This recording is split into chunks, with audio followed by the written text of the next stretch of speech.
बदलत्या हवामानामुळे राज्यात शेती संकटात असताना कोल्हापूर जिल्ह्यातील लाटवडे गावातील उद्योजक शंकर पाटील यांनी आधुनिक तंत्रज्ञानाचा वापर करून ऊस शेतीत नवा आदर्श घालून दिलाय।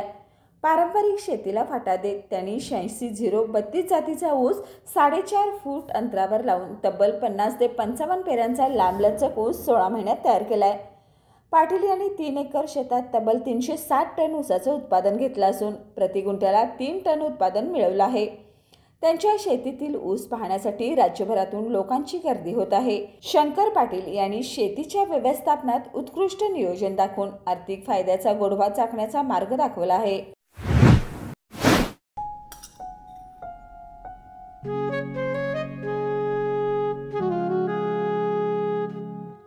बाबा, आज येताना बासुंदी घेऊन या ना। अगं, कालच आपण आईचा वाढदिवस होता म्हणून आणली होती ना।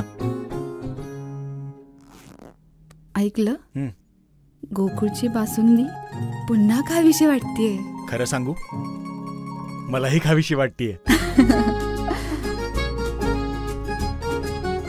पुन्हा पुन्हा खावीशी वाटणारी गोकुळ बासुंदी।